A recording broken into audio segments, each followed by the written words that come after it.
Hello bachcho, let's see the question. The question says the sequence of cellular layers from the periphery to the cortex in the old dicot stem. तो क्योंकि यहाँ mentioned है old dicot stem, तो इसका मतलब secondary growth is done. पहले तो हम ऑप्शंस नेग्लेक्ट करने की कोशिश करते हैं. ऑप्शन ए में हमारे पास है एपिडर्मिस, हाइपोडर्मिस, फेलोजन और फेलोडम. ये जो लेयर्स हैं ये सब सेकेंडरी ग्रोथ के प्रोडक्ट्स नहीं है, तो इस ऑप्शन को हम नेग्लेक्ट कर सकते हैं. इसके तहत आप देख सकते हैं इस ऑप्शन में कि हमारे पास पेरिफेरी एपिडर्मिस और एपिडर्मिस दो बार है, तो इस ऑप्शन को भी नेग्लेक्ट कर सकते हैं. इस ऑप्शन में हमारे पास जो ऑप्शंस प्रेजेंट हैं, मतलब जो नेम्स प्रेजेंट हैं, उसमें एक लेयर ऐसी है या फिर सीक्वेंस आप कह सकते हैं, करेक्ट नहीं है. हमें पता है कॉर्टेक्स से पहले कॉर्क कैम्बियम प्रेजेंट होता है, राइट. और सेम सारे के सारे प्रोडक्ट्स सेकेंडरी ग्रोथ के नहीं है. ये ऑप्शन ठीक हो सकता है, बट लेट अस सी कि होता क्या है. जब सेकेंडरी ग्रोथ होती है तो दो रीजन्स के अंदर होती है ग्रोथ. कहाँ कहाँ? एक एक्स्ट्रा स्टेलर रीजन में और एक intrastellar region. Extra stellar region में क्या होता है, जो outer cells of the cortex होते हैं, आउटर सेल्स ऑफ कॉर्टेक्स क्या करते हैं, एक मेरिस्टेमेटिक लेयर फॉर्म कर लेते हैं. और ये मेरिस्टेमेटिक लेयर का नेम क्या होता है?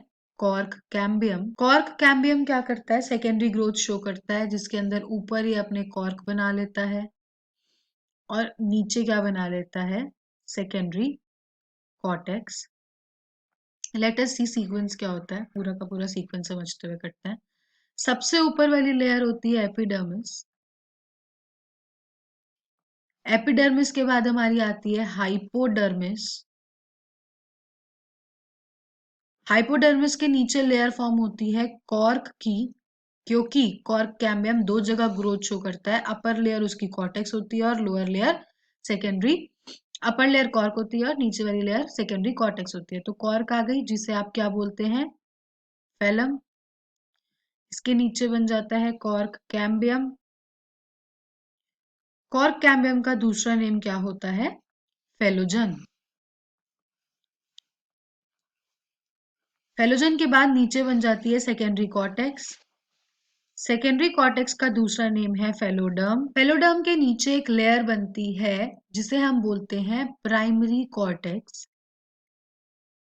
प्राइमरी कॉर्टेक्स के बाद यहाँ पे इंट्रास्टेलर रीजन की ग्रोथ शुरू हो जाती है. इंट्रास्टेलर रीजन में क्या होता है? वैस्कुलर बंडल्स प्रेजेंट होते हैं.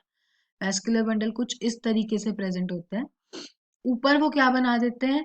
ऊपर वो फॉर्म करते हैं जाइलम. नीचे वाली लेयर फ्लोयम. ऊपर नीचे वाली लेयर होती है जाइलम. ऊपर वाली साइड फ्लोयम, नीचे वाली साइड जाइलम. बीच में बनता है कैम्बियम.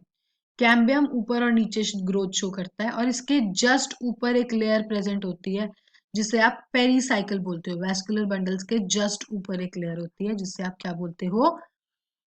पेरीसाइकिल बोलते हो. तो प्राइमरी कॉर्टेक्स के बाद जो लेयर आएगी वो क्या आएगी? एंडोडर्मिस की लेयर आएगी, अंदर जो डर्मिस होगी. फिर आपका आ जाएगा पेरीसाइकिल. पेरीसाइकिल के नीचे, क्योंकि हमने बताया ऊपर की साइड फ्लोएम होता है, तो जो कैम्बियम है वो ऊपर की साइड शिफ्ट कर देता है प्राइमरी जाइलम को, प्राइमरी फ्लोएम को, सॉरी. प्राइमरी फ्लोएम के नीचे आ जाता है आपका सेकेंडरी फ्लोएम. सेकेंडरी फ्लोएम के नीचे आ जाएगा कैम्बियम, क्योंकि ये ग्रोथ कैम्बियम ने ही शो करी थी. फिर आ जाएगा आपका यहाँ पे सेकेंडरी जाइलम. सेकेंडरी जाइलम जिसे आप वुड कहते हो. और यहाँ आ जाएगा प्राइमरी जाइलम. तो अगर हम सीक्वेंस मैच करें, सबसे ऊपर हमारे पास एपिडर्मिस है, फिर फेलम है, फिर फेलोजन है और फिर फेलोडर्म है. तो option D will be the correct option. Hope you all understood it well. Thank you. All the best.